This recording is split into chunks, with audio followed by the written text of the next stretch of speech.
তিন নম্বর হলো যে যারা ইবাদত করে মাল বিদা, ইবাদত করে বিদাতের সাথে, মুবতাদি বিদাতকারী। আজকে দেখেন ঈদে মিলাদুন্নবী চলে আসছে, তাই না? যারা সালাতও পড়বে, কিন্তু জুমার সালাত পড়বে, পরে দেখবেন একটা জশ্ন জুলুস, একটা মিছিল বের করতেছে, ঈদে মিলাদুন্নবীর একটা জশ্ন জুলুস বের করতেছে।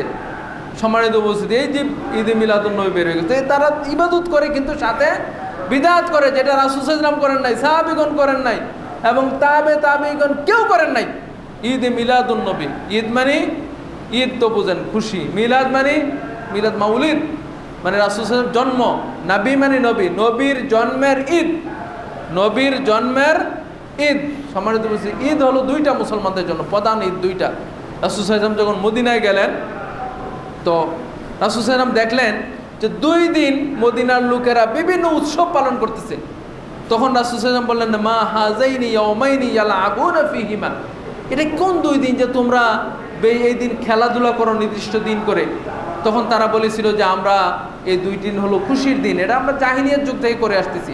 তখন রাসূল সাল্লাল্লাহু আলাইহি ওয়াসাল্লাম বলেছিলেন যে ইন্নাল্লাহ কাদ আবাদালা বিহিমা খায়রুম মিনহুমা, এই 2 দিনের পরিবর্তে আল্লাহ রাব্বুল আলামিন 2টা দিন তোমাদের জন্য নির্ধারণ করে দিয়েছেন। সেটাগুলো কি? ঈদুল আযহা ওয়া ঈদুল ফিতর। এই জন্য বাৎসরিক ঈদ মুসলমানদের জন্য 2টা। সম্মানিত উপস্থিতি, আজকে দেখেন আমাদের সমাজে ঈদে মিলাদুন্নবীর নামে যেইগুলি হচ্ছে, সেটা আপনি দেখবেন যে সাহাবাদের যদি দেখি, আমরা আগে দেখি যে রাসূল সাল্লাল্লাহু আলাইহি ওয়াসাল্লামের জন্ম তারিখ কবে।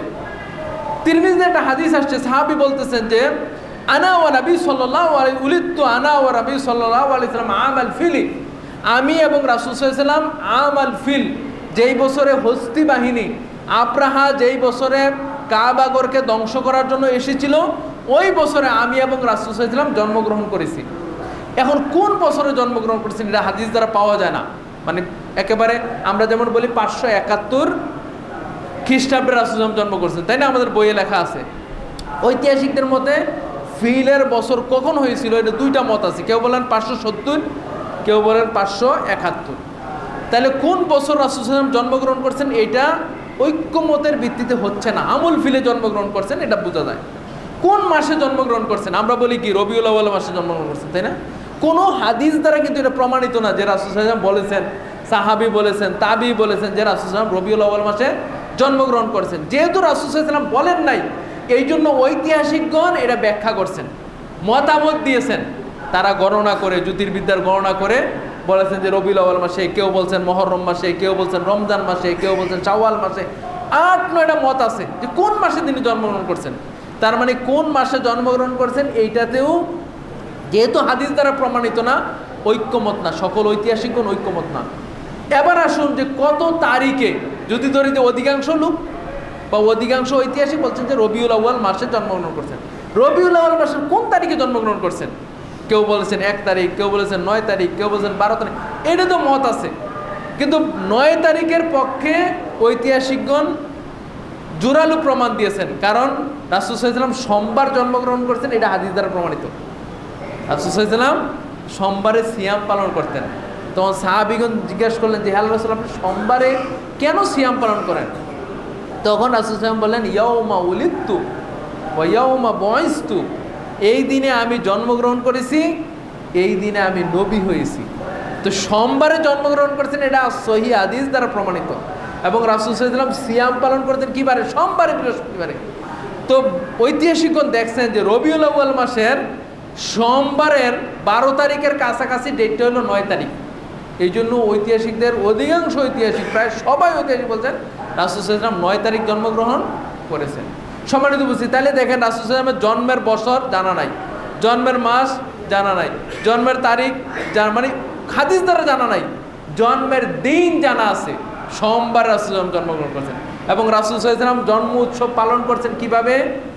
সিয়াম পালনের মাধ্যমে, সাপ্তাহিক সিয়াম পালন করতেন তিনি।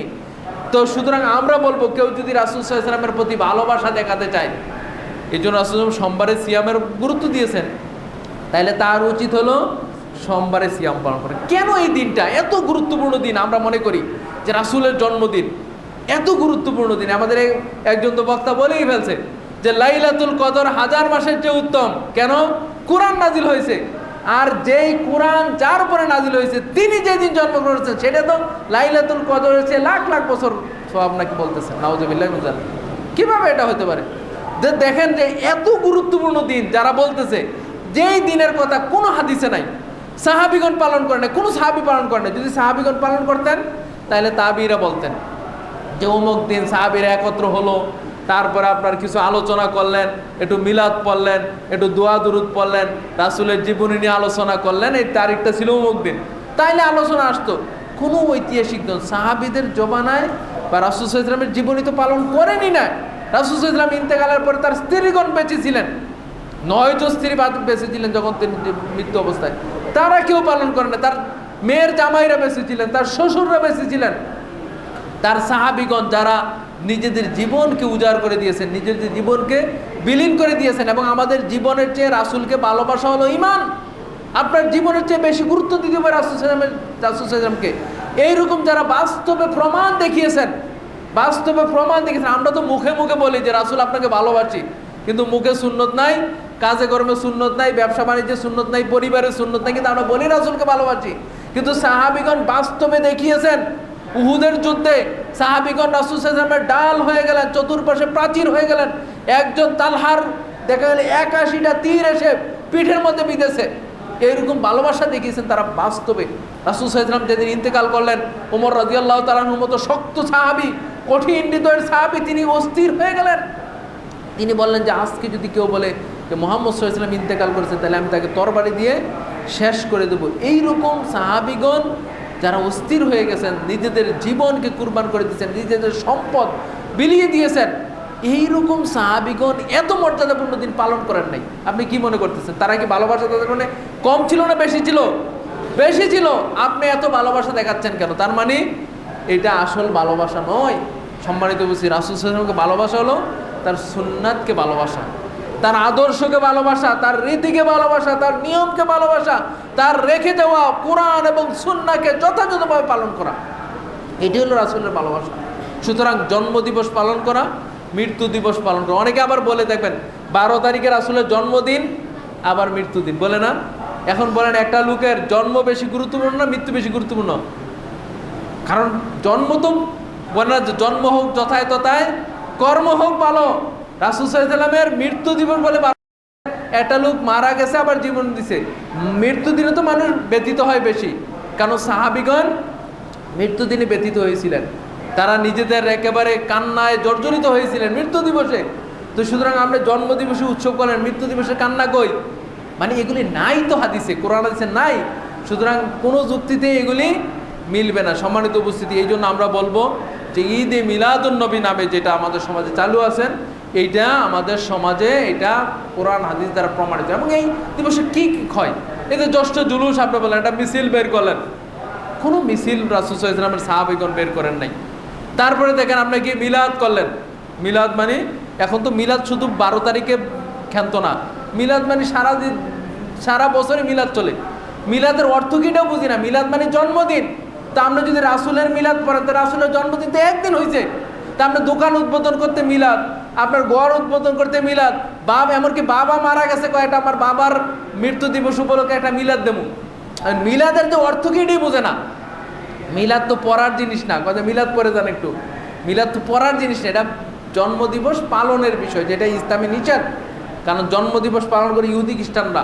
এই জন্য রাসূল সাল্লাল্লাহু আলাইহি ওয়াসাল্লাম বলছেন, মান তাশাব্বাহা বিকাউমিন ফাহুয়া মিনহুম, যে যাদের সাদৃশ্য অবলম্বন করবে সে তাদের দলের অন্তর্ভুক্ত হবে। ঈসা আলাইহিস সালামের জন্মদিবস পালন করে, বড় দিবস পালন করে খ্রিস্টানরা ঈসা আলাইহিস সালামের জন্মদিবস পালন করে।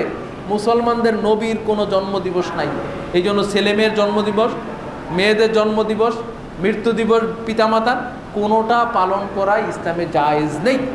রাসূলেরটা যে জায়েজ নেই, আর কারোরটাও জায়েজ নেই। কারণ এই জন্মদিবস পালনের মধ্যে কোনো ফায়দা নেই, বরং জন্মদিবস পালন হলে দুঃখের বিষয় যে আমার জীবন থেকে একটা বছর শেষ হয়ে গেছে, আমার জীবন থেকে, আমার হায়াত থেকে একটা বছর শেষ হয়ে গেছে। আপনি কান্না করার বিষয়, আর আপনি উৎসব করতেছেন যে আমার একটা জীবন শেষ হয়ে গেছে, একটা বছর শেষ হয়ে গেছে, আপনি উৎসব করতেছেন। সম্মানিত উপস্থিতি, এটা বোঝার বিষয়। এইভাবে দেখবেন যারা ইবাদত করে, ইবাদতের নামে বিদআত চালু করেছে, মুবতাদি, এরকম একটা দল পাবেন যে বিদআত করতেছে। তাহলে ইবাদত যারা করে তারা 4 ধরনের।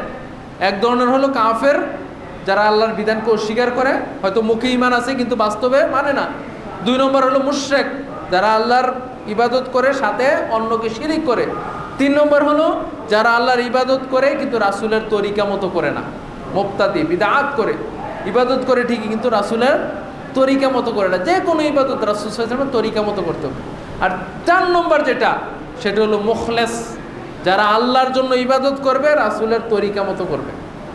এইটা হলো মুখলেস হতে হবে। সম্মানিত মুসলিম, আমাদেরকে কথায়, কাজে, কর্মে মুখলেস হতে হবে। এটা যখন হতে পারবো তখন এটা হবে তাওহীদে উলুহিয়াত বা তাওহীদে উলুহিয়াত। ইবাদতের মধ্যে আল্লাহর একত্ব, একমাত্র আল্লাহর জন্য ইবাদত করব, কারো জন্য ইবাদত করব না, কারো তরিকে ইবাদত করব না, কারো জন্য করব না। সম্মানিত উপস্থিতি, এই জন্য আল্লাহ রাব্বুল আলামিন অনেক আয়াতে বলছেন, ওমা উমিরু ইল্লা লিয়াবুদুল্লাহা মুখলিসিনা লাহুদ্দিন। আল্লাহ রাব্বুল আলামিন বলছেন যে আমি তোমাদেরকে কোনো কিছুর আদেশ দেই নাই, শুধু আদেশ দিয়েছি ইখলাসের সহিত তোমরা ইবাদত করবে, একমাত্র আল্লাহর ইবাদত করবে।